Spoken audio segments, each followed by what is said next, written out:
नमस्कार, आप देख रहे हैं न्यूज़ 18 राजस्थान। खास मुलाकात में आप सभी का स्वागत है। हमारे साथ स्टूडियो में खास मेहमान हैं पीसीसी के चीफ गोविंद सिंह डोटासरा जी। आपका बहुत बहुत स्वागत। नमस्कार। डोटासरा जी, कृपाराम की ढाणी से लेकर विधानसभा के सदन तक और प्रदेश कांग्रेस अध्यक्ष की कुर्सी तक, इस दौरान आपने एक भी चुनाव नहीं हारा। आपकी जो लक्ष्मणगढ़ पंचायत समिति के प्रधान से लेकर के और विधायक का भी कोई चुनाव रहा हो। देखिए, मैं एक छोटे से गांव में कृपाराम जी की ढाणी में जन्मा। मेरे पिताजी टीचर थे, तो मुझे पढ़ने का मौका मिला और मैंने मेरी शिक्षा दीक्षा पहले ग्राम भारती विद्यापीठ कोठहरी से की 10वीं तक। फिर मैं 11वीं सुजानगढ़ और फिर मैं फर्स्ट ईयर से लेकर के सीकर आ गया था। तो मैं NSUI से फर्स्ट ईयर में आते ही जुड़ गया था और NSUI यूथ कांग्रेस, जो हमारे कांग्रेस के जो फ्रंटल ऑर्गेनाइजेशन है, उनसे जुड़ा रहा। और फिर मैं 89 में वकालत मैंने शुरू कर दी। तो वकालत करते करते मैं संगठन में सक्रिय रहा। कांग्रेस कमेटी का सचिव भी बना और जिला कांग्रेस कमेटी में जनरल सेक्रेटरी भी बना। तो इसी दौरान 2004 दिसंबर में जो पंचायत राज के चुनाव आए, उसमें सबसे पहले मैंने पंचायत समिति का चुनाव कांग्रेस की टिकट के ऊपर लड़ा और पंचायत समिति मेंबर के रूप में मैं जीत करके और फिर मैं जनवरी 2005 में पंचायत समिति का प्रधान बना। लेकिन इलेक्टरल रोल में MLA के रूप में इसलिए नहीं आ सके कि मेरा लक्ष्मणगढ़ विधानसभा क्षेत्र रिजर्व था, वहाँ SC की सीट रिजर्व थी। और प्रधान बनने के बाद में 5 साल के कार्यकाल पूरा होने से पहले 2008 के इलेक्शन आए और उससे पहले डिलिमिटेशन हो गया, तो जनरल सीट हो गई। और जनरल सीट होने पे कांग्रेस पार्टी ने मुझे टिकट दी और कांग्रेस पार्टी ने मुझे टिकट दी, जनता ने आशीर्वाद दिया लक्ष्मणगढ़ के लोगों ने, और मैं 2008 में पहली बार MLA बना। उसके बाद में मैंने पीछे मुड़ के नहीं देखा। उसके बाद में मैंने वकालत नहीं की एक दिन भी, और 3 चुनाव लगातार लक्ष्मणगढ़ के लोगों ने मुझे आशीर्वाद दे करके यहाँ तक भेजा। मैंने पार्टी का काम भी किया, संगठन के साथ साथ मैं 2009 में जिलाध्यक्ष भी कांग्रेस कमेटी का बन गया। फिर जिलाध्यक्ष रहते रहते ही मैं प्रदेश उपाध्यक्ष भी बन गया। फिर सेकंड टाइम जब मैं चुनाव जीता तो राज BJP का था। वो बहुत इम्पोर्टेंट है क्योंकि 21 विधायक 21 आए थे हम, फिर 24 हो गए। मैं चीफ व्हिप था, मुझे मौका मिला और मैंने जो भी जनता के मुद्दे थे उन सबको मैंने बड़े जोरदार ढंग से मेरे साथियों के साथ लेकर के उठाने का काम किया। तो जनता में एक अच्छा परसेप्शन गया और मुझे 2016 के रूप में बेस्ट MLA का अवार्ड भी उस वक्त जो कमेटी थी, कैलाश मेघवाल जी और वसुंधरा राजे जी और राव राजेंद्र सिंह जी, प्रदुमन सिंह जी, ये लोग कमेटी में 6 लोग थे, तो उन्होंने इसका भी चयन किया। तो मैं समझता हूं कि मैं जब आया उसके बाद में मैंने पीछे मुड़ करके नहीं देखा। तो उसमें 2012 में आप गुजरात इलेक्शन में AICC के कोऑर्डिनेटर रहे। 2017 के MCD दिल्ली के चुनाव में आप AICC के ऑब्जर्वर थे और उसी साल यूपी इलेक्शन में आगरा सीट पर भी आप ऑब्जर्वर रहे। प्लस सेंट्रल लीडरशिप का भी आप पर पूरा भरोसा है। देखिए, मैं जब पहली बार MLA बना था तो 2008 में मैं चुनाव जीता। 2009 में ही मुझे राहुल गांधी जी ने वहाँ पर कॉल किया था। हम पूरे देश से 6 लोग थे। अब हो सकता है दूसरे बैच में कितने लोग होंगे मुझे पता नहीं। उस वक्त आधा पौन घंटे तक राहुल गांधी जी से 1 to 1 हमारी बात हुई थी। और उसके बाद में समय समय के ऊपर जो संगठन के हमारे जो जनरल सेक्रेटरी जाते हैं, उनसे संगठन के लोगों की रिपोर्टें वहाँ पर AICC हमारा आला कमान लेता रहता है। और वो उनके पास में जो भी जिस किसी का भी जो है वो योगदान पार्टी के लिए रहता है, संगठन के लिए रहता है, वो योगदान वहाँ दर्ज होता रहता है, ऐसा मेरा मानना है। तो जो अच्छा काम करता है, जो अनुशासन में रह करके काम करता है, तो सेंट्रल लीडरशिप उसको पूरी तरीके से जो है वो सीरियस लेती है और उसको जिम्मेदारियां देती है। और जो पिछले 5 साल का जो हमारा कार्यकाल था, उसकी तो जब हम बीच बीच में दिल्ली जाते थे तो हर केंद्रीय नेतृत्व में जो AICC में हमारे जो दिग्गज नेता बैठते हैं, वो सभी इस बात की चर्चा करते थे। तो CP जोशी जी हों, चाहे अशोक गहलोत जी हों, चाहे दीगर जितने भी नेता हो, अविनाश पांडे जी भी थे, उनकी भी बहुत अच्छी भूमिका रही। क्योंकि यही लोग होते हैं जो दिल्ली में आला कमान तक जो अच्छा काम करते हैं उनकी बातें पहुंचाते हैं। ये क्रम निरंतर चलता रहता है, कोई ऐसा नहीं है मेरे साथ ही हुआ, तो उसको पार्टी आला कमान पूरा वॉच करता है और वॉच करने के बाद में जहां जिसको जो जिम्मेदारी देनी होती है वो जिम्मेदारी वो देते हैं। डोटासरा जी, उसी क्रम में आप आज पीसीसी चीफ बने हुए हैं, बीच में मंत्री भी रहे हैं। आपको जब पीसीसी चीफ बनाया गया था तो वो पार्टी का एक ऐसा दौर था जब असंतोष काफी मुखर था, इसको बगावत भी कहा जा सकता है। तब आपको जब पीसीसी चीफ बनाया गया था वो कैसे हुआ? क्योंकि हमारी जो जानकारी है उसके हिसाब से जो 5 लोगों का पैनल वहां गया था उसमें तो आपका नाम था ही नहीं। देखिए, पैनल गया नहीं गया मुझे कोई पता नहीं रहता, और मैं तो ऐसा मानता हूं कि पार्टी नेतृत्व जब कोई परिवर्तन करता है तो सब चीजों को देखता है। वो पार्टी का कौन लॉयल है, कौन मेहनत कर रहा है, कौन किस तरीके से बेबाकी के साथ में विपक्ष के खिलाफ मुद्दे उठाता है, और कौन किस तरीके से जनता से जुड़ाव रखता है, तो ये सारी चीज़ें इन्फॉर्मेशन पार्टी आलाकमान के पास में होती हैं। फिर जो वरिष्ठ नेता होती हैं उनसे भी चर्चा विचार विमर्श होता है। जो जनरल सेक्रेटरी इंचार्ज होता है वो इंचार्ज भी अपनी रिपोर्टें देता है।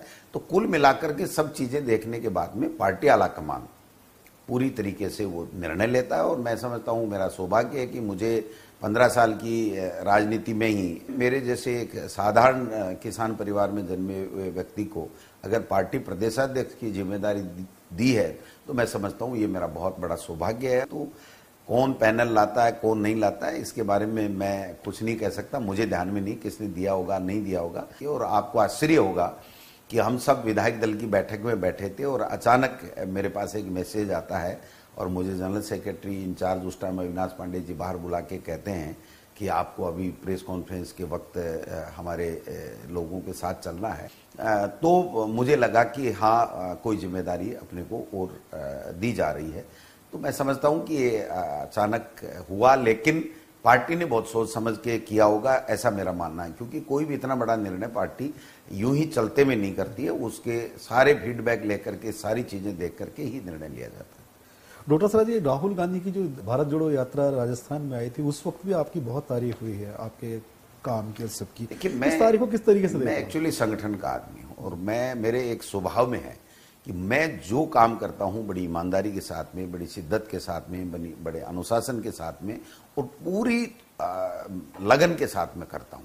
और मैं समझता हूं कि राहुल गांधी जी जब 4000 किलोमीटर की यात्रा कर रहे हैं, उनमें जो उनका कॉन्फिडेंस है, जो उनके मुद्दे हैं, जो उनका विजन है पूरे देश को साथ लेकर के देश की समस्याओं को जब लोकसभा और राज्यसभा में नहीं उठाने दिया जा रहा है, और राहुल गांधी जी का जो समर्पण और जो उनका एनर्जी लेवल और जो देश के लिए उनका जो यात्रा थी, तो मैं समझता हूं हम सब में कॉन्फिडेंस आ गया और हम सब ने ईमानदारी के साथ में, मैं तो 21 दिन उनके साथ में चला, जबकि मैं जिंदगी में कभी पैदल नहीं चला। 104 किलो मेरे में उस वक्त वजन था और आप समझ सकते हो कि कभी जो आदमी पैदल नहीं चले, 10-5 दिन पहले प्रैक्टिस जरूर की होगी। लेकिन राहुल गांधी जी को देख करके हमें लगा यार जब राहुल गांधी जी ऐसा कर रहे हैं तो हमको, ये तो 6 महीने तक यात्रा करेंगे 4000 किलोमीटर और हम तो 500 550 किलोमीटर ही करनी है। तो वो जो उनका जो प्रेरणा थी उनके जज्बे की से जो हमको मिली, उससे हमने पैदल यात्रा की और कांग्रेस के तमाम नेता और कार्यकर्ताओं ने एकजुटता के साथ में कोऑपरेट किया संगठन को। और मैं समझता हूं कि राहुल गांधी जी आए थे, प्रेस कॉन्फ्रेंस जयपुर में की थी, तो उन्होंने कहा संगठन ने बहुत अच्छा काम किया। तो वो संगठन तभी कर पाता जब सबका सहयोग मिलता है और सब लोगों ने बढ़ चढ़ करके हिस्सा लिया। और जो लोग कहते हैं कि भाई राजस्थान की जो भारत जोड़ो यात्रा राहुल गांधी जी के नेतृत्व में निकली थी वो बहुत ही ऐतिहासिक थी और पूरे हिंदुस्तान में जो निकली उसमें जो लोगों का रिस्पांस था वो बहुत अच्छा, राजस्थान में नंबर 1 था। तो ये हमारे लिए सौभाग्य की बात है। तो ये जो हमने किया वो, मैं तो एक निमित्त मात्र हूं, लेकिन हमारे कांग्रेस के तमाम लीडर और तमाम लाखों कार्यकर्ताओं ने किया है। मैं उनको ये श्रेय देना चाहता हूं जो बेस्ट हमारी भारत जोड़ो यात्रा राहुल गांधी जी के नेतृत्व में निकली। उसका नेतृत्व और कार्यकर्ता के बारे में भी बात करेंगे। अभी यहां रुकते हैं छोटे से ब्रेक के लिए, जल्द लौटते हैं।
ब्रेक के बाद खास मुलाकात में आप सभी का एक बार फिर से स्वागत है।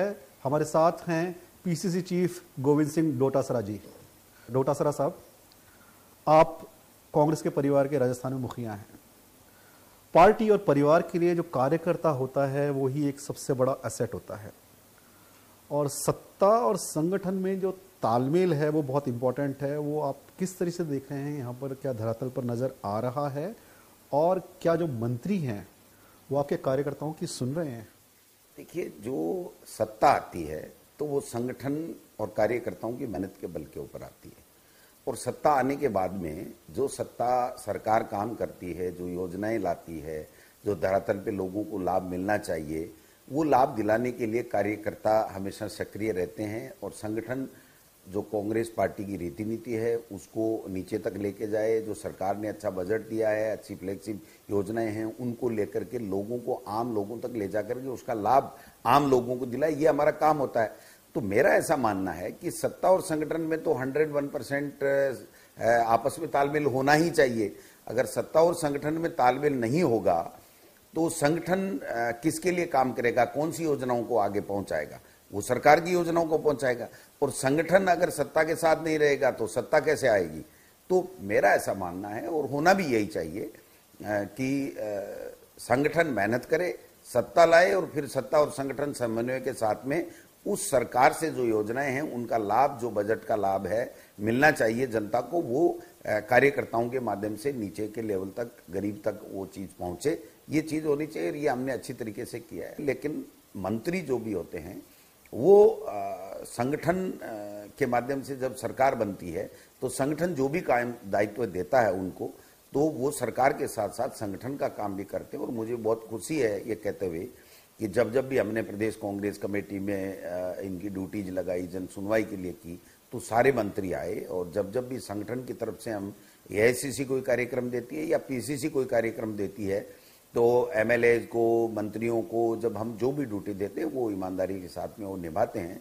तो ये सब चीज होने भी चाहिए, क्योंकि जब सत्ता और संगठन का समन्वय होगा तभी वास्तविक जो लाभ है सरकार के माध्यम से, बजट का जो मिलना चाहिए अंतिम छोर में बैठे व्यक्ति को, तो वो मिल पाता है। तो मुझे कभी कोई तकलीफ नहीं रही कि कोई मंत्री ने जन सुनवाई नहीं की हो या मंत्री ने कार्यकर्ताओं को नहीं सुना हो। क्योंकि देखिए, कार्यकर्ता ही है जो पार्टी की रीढ़ की हड्डी होता है, और वो ही सरकारें बनाता है, वही नेता चुनता है। हम सब लोगों जो यहाँ आज कोई 3 बार जीत गया, कोई 4 बार जीत गया, कोई 1 बार जीत गया, तो उनको बनाने वाला कार्यकर्ता। तो कार्यकर्ता को तो सरकार हो चाहे संगठन हो, उसको तो सर्वोपरि मानना ही चाहिए, और मानते भी हैं। तो अब आपके रोल की बात करते हैं कि अभी भी आपके कुछ विधायक हैं जो अभी भी पार्टी का अनुशासन तोड़ते रहते हैं, खिलाफ बयान देते रहते हैं। कई तो विधायक हैं वो मंत्रियों के खिलाफ भी देते हैं, मुख्यमंत्री के खिलाफ भी देते हैं। लेकिन हमने देखा है कि पीसीसी चीफ खुले में तो कुछ नहीं कहते, तो वो किस तरह से इस अनुशासन को बनाए रखते हैं? देखिए, किसी भी परिवार हो चाहे पार्टी हो, उसमें अनुशासन सर्वोपरि होता है। अनुशासन जिस घर में नहीं हो, जिस पार्टी में नहीं हो, उसको नुकसान तो होता है। ये राजनीति में एक विडंबना कहिए, ये चाहे कुछ भी कमी कहिए, कि जब राजनीति में व्यक्ति रहता है और जब जनप्रतिनिधि जनता बना देती है, उसके बाद में थोड़ी थोड़ी बातें ऐसी आ जाती हैं जिसके माध्यम से वो मीडिया के माध्यम से बाहर करता है। तो मेरा ऐसा मानना है कि वो पार्टी को भी नुकसान करती हैं, ऐसी बातें जो पार्टी विरोधी होती हैं या एक दूसरे के खिलाफ की होती हैं, और वो उसको खुद को भी नुकसान देती है। ये कोई ऐसा नहीं है कि मेरे को तो नुकसान नहीं होगा, मैं कुछ भी बोल दूंगा तो, लेकिन पार्टी को नुकसान हो जाएगा या मेरा नाम बड़ा हो जाएगा। ये चंद सेकंड के लिए, चंद 1-2 दिन के लिए, 1 घंटे के लिए, या मेरे इतने व्यू मिल गए, लेकिन वो स्थायी नहीं होती है। वो उसको खुद को भी नुकसान कर रही है और पार्टी को भी नुकसान कर रहा है। जब खुद को और पार्टी दोनों को जो चीज नुकसान करती है, तो मेरा ऐसा मानना है पार्टी प्रदेश अध्यक्ष के नाते कि हमारे कांग्रेस के नेताओं को, कार्यकर्ताओं को इन चीजों से बचना चाहिए। व्यक्ति महत्वपूर्ण नहीं है। जब आप पार्टी के सिंबल पे चुनाव जीते हो तो पार्टी आपके लिए बहुत महत्व रखती है, महत्वपूर्ण है।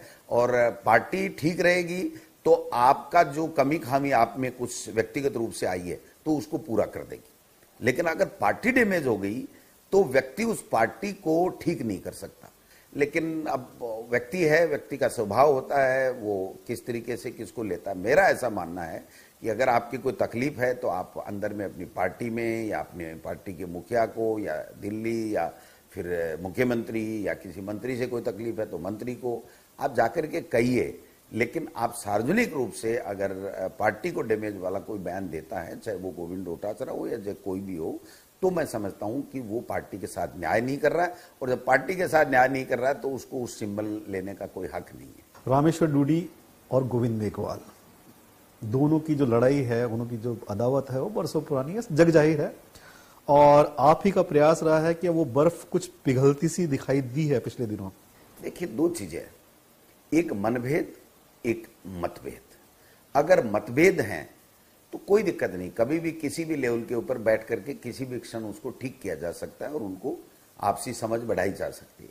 लेकिन अगर मनभेद हैं तो उसको आप दूर नहीं कर सकते। तो मैंने जैसा पाया कि डूडी जी और जो गोविंद मेघवाल जी हैं, उनमें मनभेद नहीं है, मतभेद थोड़ा बहुत चलता रहता है, चाहे वो साले मोहम्मद जी और रूपाराम जी का भी हो, ये भी मतभेद नहीं, मनभेद नहीं था, मतभेद था। तो उनको भी हमने जो 1 to 1 हुआ था तब सभी, जो रंधावा साहब भी बैठे थे, सीएम भी बैठा था, मैं बैठा था, तो हमने सबने आग्रह किया था कि आप दोनों अच्छा काम कर रहे हो तो आप दोनों मिलकर के करोगे तो बहुत अच्छा होगा। तो उन्होंने भी पहल की है, एक जगह बैठे हैं, सब किया है, और डूडी जी और गोविंद मेघवाल जी भी बैठे हैं। तो निश्चित रूप से ये सब चीजें करने की आवश्यकता है। ये उनके स्वयं के हित में भी है, पार्टी के हित में भी है, और आम जनता जो हमको जनप्रतिनिधि चुनती है और कार्यकर्ता हजारों की संख्या में जो पार्टी के लिए काम करता रहता है, दिन रात खून पसीना एक करके हम सबको जिताता है, उनके पक्ष में भी, उनके हित में भी है। तो निश्चित रूप से देखिए, इसको पार्टी का लाभ मिलेगा और मिल भी रहा है। अच्छा, रामेश्वर डूडी जी सीएम जाट बने, इसके पक्ष में बार बार बोलते हैं, आप इससे कितना इत्तेफाक रखते हैं? देखिए, किसी भी व्यक्ति का कोई व्यक्तिगत विचार कुछ भी हो सकता है, उससे तो हम किसी को ये नहीं मान सकते कि तुम्हारा व्यक्तिगत विचार ये क्या है। लेकिन हमारे कांग्रेस में परंपरा है कि विधायक जीतने के बाद में पार्टी आलाकमान उनकी राय शुमारी करता है, और उसके बाद में जो पार्टी आलाकमान तय करता है वो हमारा मुख्यमंत्री होता है, और ये वर्षों से परंपरा होती आ रही है। कभी कभार पार्टी पहले डिक्लेयर कर देती है तो वो पोजीशन तो फिर वो अलग बात है।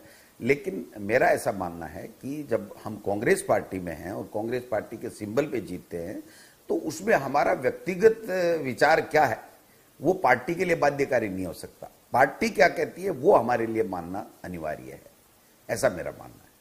पार्टी और संगठन पे हम आपसे और बात करेंगे, अभी यहाँ रुकते हैं एक छोटे से ब्रेक के लिए, ब्रेक के बाद फिर हाजिर होते हैं।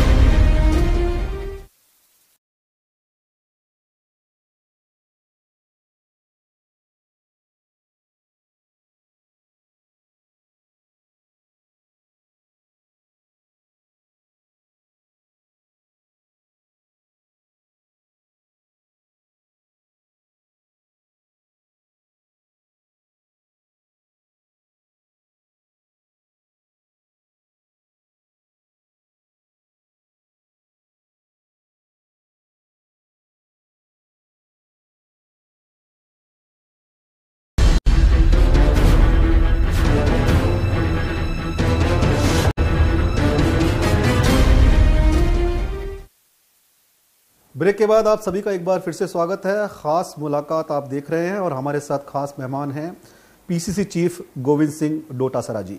पीसीसी चीफ बनने के बाद जो संगठन की मजबूती है उस पर आपका फोकस है, लेकिन हम ये जानना चाहेंगे कि बीजेपी के जो पन्ना प्रमुख है, ये जो विस्तारक है, बूथ इकाइयां हैं, इनकी टक्कर में आपकी स्ट्रेटजी क्या है? देखिए, निश्चित रूप से संगठन नीचे के लेवल से अगर बनता है और ऊपर तक पूरा संगठन होता है तो कार्यकर्ताओं को महत्व भी मिलता है, उनको जिम्मेदारी भी मिलती है, और वही जिम्मेदारी और जो कार्यकर्ताओं को महत्व देने के कारण से ही वो लोग मेहनत करते हैं। तो हमने जो 19 लाख जो हमारे डिजिटल मेंबर बनाए थे, तो उस वक्त हमने पीओसी नियुक्त किए थे, बूथ इनरोलर नियुक्त किए थे, और मजबूत लोगों को हमने बनाया था, और उसी से हमने 19 लाख का आंकड़ा छुआ था। तो हमने बूथ इकाइयां पहले से बना रखी हैं, ब्लॉक के हमने बना दिए हैं। 200 से ज़्यादा के जो है ब्लॉक की कार्यकारिणी भी हमारी बन चुकी है। और हमने पहली बार प्रयोग किया है कि मंडल कांग्रेस के मंडल अध्यक्ष बनाए हमने, और मंडल की कार्यकारिणी। तो मंडल अध्यक्ष भी हमने 2200 बनाने थे, 2000 के लगभग बना दिए। तो 100-200 1-2 दिन में बन जाएंगे। तो इनकी 31 की कार्यकारिणी बन रही है, हमारी बन चुकी है। जितने मंडल बने हैं उनकी कार्यकारिणी बन चुकी है। फिर अब हम फोकस कर रहे हैं ग्राम पंचायत इकाइयों पे। ग्राम पंचायत का एक अध्यक्ष और 20 उसके जो पदाधिकारी होंगे, और बूथ में 11-11 के जो है वो बूथ इकाई होगी। तो बूथ इकाई हमारी बन चुकी, ग्राम पंचायत इकाई अब हमारी बन रही है, मंडल इकाई हमारी लगभग 2000 के लगभग की बन गई, और ब्लॉक के 35 ब्लॉक अध्यक्ष और रहे हैं, और 13 जिलाध्यक्ष हमारे बन चुके हैं। बाकी के जिलाध्यक्ष जो है वो हमारे नहीं बने, क्योंकि चुनाव आ गए थे बीच में, जो संगठन का इलेक्शन आ गया था। और फिर आपने देखा होगा कि प्रभारी भी रंधावा साहब आ गए माकन साहब की जगह। तो ये सारी परिस्थितियां रही, क्योंकि जो जिलाध्यक्ष होता है वो हमें AICC जो देती है। 39 या 42 हमने पहले PCC ऑफिस बियरर भी बनाए थे, अभी उनका विस्तार हम लोग कर रहे हैं। हम जो तैयारी कर रहे हैं वो तैयारी ठोस तैयारी कर रहे हैं, और 10 लाख के लगभग हमारे पदाधिकारी ये इस 10-15 दिन के अंदर अंदर पूरी तरीके से हो जाएंगे। हमारे चिंतन शिविर का जो फैसला था उसमें 50% हमारे 50 वर्ष की उम्र से कम के व्यक्ति होंगे, तो उसकी पालना भी हमने की है, और वो लोग धरातल पे काम भी कर रहे हैं। आप देखो कि हमने जो महंगाई राहत कैंप जो शिविर लगाए हैं सरकार ने, जिसमें 10 गारंटी हमारी सरकार दे रही है, कांग्रेस की सरकार, तो उनमें सब लोग जा रहे हैं। हमने ड्यूटी लगाई है, वो लोग बाग जनता के बीच में खड़े रहते हैं, जनता को कैंप तक लाते हैं, उनकी कोई समस्या होती है तो उसका समाधान करते हैं। और जब जब भी जो भाजपा की जो केंद्र की मोदी सरकार है, जब जब भी कोई गलत काम करती है तो उनकी नीतियों का, गलत नीतियों का विरोध करना हो, चाहे कोई भी एजिटेशन हो, उसमें हम नंबर 1 जो रहते हैं, क्योंकि हम सब एकजुट हैं। और जब कार्यकर्ता, नेता, सरकार, संगठन एकजुट है तो निश्चित रूप से फिर जनता भी उसको सपोर्ट करती है, और जनता का पूरा सपोर्ट है। तो मतलब राहत की जो गारंटी है वो आपके हिसाब से जीत की गारंटी बनने वाली है? देखिए, ये तो कार्यकर्ताओं की मेहनत के ऊपर और आम जनता क्या इसको किस वे में लेती है उसके ऊपर डिपेंड करता है। देखो, जनता की सेवा करना हमारा काम है। वोट जनता जिसको देगी उसको देगी। हम उम्मीद करते हैं कि जब इतना अच्छा काम हमारी सरकार कर रही है और संगठन के लोग खड़े रह करके उनकी जो अपेक्षाएं हैं उनको पूरा करने में सहयोग कर रहे हैं, तो हमको वोट मिलेगा। लेकिन वोट के लिए ही काम करे मोदी जी और अमित शाह की तरह, ऐसा नहीं होना चाहिए। काम के लिए काम करना चाहिए। मन की बातें बहुत हो गई है, मोदी जी को काम की बात करनी चाहिए। 9 साल से काम की बात नहीं कर रहे हैं, हम काम की बात कर रहे हैं, और काम की बात से निश्चित रूप से प्रभाव पड़ता है। और जनता को जब लगता है कि ये 10 मेरे पास गारंटी है, तो निश्चित रूप से इसका फर्क पड़ेगा। वोट की बात की आपने अभी, हनुमान बेनीवाल हो, मायावती हो, ओवैसी हो या केजरीवाल, यहां जो भी आता है वो कांग्रेस का वोट ही काटता है। तो आपके वोट का बिखराव ना हो, इसके लिए क्या स्ट्रेटेजी रहेगी फिर आपकी? देखिए, प्रजातंत्र की एक खूबसूरती है कि कोई भी व्यक्ति, कोई भी पार्टी आती है, चुनाव लड़ती है, अपना मैनिफेस्टो रखती है, अपनी बात करती है, अपना विजन बताती है, पार्टी की आइडियोलॉजी बताती है, वोट जनता को देना होता है। तो ये दल पहले कोई नए नहीं आए हैं, पहले भी आते रहे हैं, बसपा भी आती रही है, हनुमान बेनीवाल जी भी अपना भाग्य आजमाते रहे हैं। तो आपका, मुझे तो अभी कोई आपका यहाँ कुछ भी नहीं लगा, न कोई ओवैसी जी का लगा है। फिर भी मेरा ऐसा मानना है कि ये कोई कुछ भी आए, जनता अब समझदार है, और जनता ये जानती है कि कौन हमारा भला कर सकता है, कौन हमें वोटों के 2-4-6 महीने में बरगला करके हमारे वोटों को खराब कर सकता है। तो ये सब राजस्थान की जनता तो मैं समझता हूँ इतनी भोली नहीं है, वो बहुत समझदार है, और उसको लग रहा है अब की बार कि 2023 में हमको रिपीट करेगी। वो मैं गारंटी तो नहीं दे सकता, जनता का काम है वोट देना, लेकिन मुझे पूरी उम्मीद है आगे चल करके। और मैं तो ये कहता हूँ, बीजेपी के लोग आज की तारीख में ये बढ़ चढ़ के कह रहे हैं कि यार हमारे में तो इतने झगड़े हैं, 8-10 मुख्यमंत्री बने घूम रहे हैं और हम तो हमारा बिखराव ही नहीं रोक पा रहे हैं। अब की बार लगता है कि जो आपकी सरकार ने अच्छा काम किया और संगठन और सरकार में जो तालमेल है उससे जनता खुश है और जनता को राहत मिल रही है। तो 2023 में आप रिपीट हो रहे हो तो मैं समझता हूं कि जनता आशीर्वाद जरूर देगी। हमने देखा है कि आप आरएसएस और राजेंद्र सिंह राठौड़ पर आप ज्यादा आक्रामक रहते हैं, क्यों? नहीं, देखिए, आरएसएस पे तो हम लोग आक्रामक नहीं रहते, बल्कि उनकी नीतियों का विरोध करते हैं। और नीतियों का विरोध इसलिए करते हैं कि आरएसएस कभी भी राष्ट्र की बात नहीं करता है। वो धर्म के आधार के ऊपर बांट करके और कैसे हम जो है वो अपनी राजनीतिक रोटियां सेकें, लोगों में भ्रम की स्थिति कैसे पैदा हो, कैसे काम करने के बजाय आदमी धार्मिक भावना में बह करके वोट देते, ये इस तरीके की बातें करते हैं। और जब देश आजाद हो रहा था तब इन लोगों की जो भूमिका थी वो अच्छी भूमिका नहीं थी, तो इसलिए उनकी जो गलत नीतियां हैं उसको हम विरोध करते हैं। व्यक्ति का कोई विरोध नहीं होता। रहा सवाल राठौड़ साहब का, राठौड़ साहब, राजेंद्र जी राठौड़ साहब पार्लियामेंट्री व्यक्ति हैं, बोलने में माहिर हैं, 7 बार एमएलए जीते हैं। तो जनता ने 7 बार जिताया तो कोई न कोई तो उनमें खूबी है, उसमें तो कोई नकार नहीं सकता। लेकिन जिस प्रकार का बिहेव वो करते हैं, वो व्यक्तिगत महत्वाकांक्षा ज्यादा रखते हैं, व्यक्तिगत अदावट ज्यादा रखते हैं, जिसका राजनीति में कहीं स्थान नहीं होना चाहिए। वो हमेशा एक ही एजेंडा उनका रहता है कि वोट किसान परिवार के भी ले लो, लेकिन हमेशा किसान परिवारों के खिलाफ अपनी राजनीति चमकाने का काम करते हैं, जिससे उनका जो मूल वोट बैंक है वो उनका स्थायी रह सके। लेकिन कथनी और करनी में जिनके फर्क होता है उनको जनता सब चीजें देखती है। तो मैं व्यक्तिगत रूप से तो जो वो 7 बार जीते हैं तो प्रजातंत्र में ऐसे व्यक्ति बहुत कम मिलते हैं, मैं एक तरीके से उनका सम्मान करता हूं।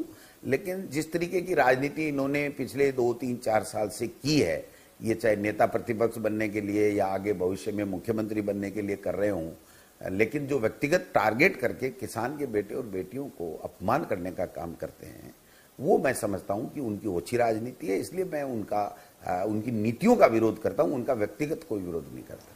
हमसे बातचीत करने के लिए और खास मुलाकात में आने के लिए आपका बहुत बहुत धन्यवाद। Thank you. नमस्कार।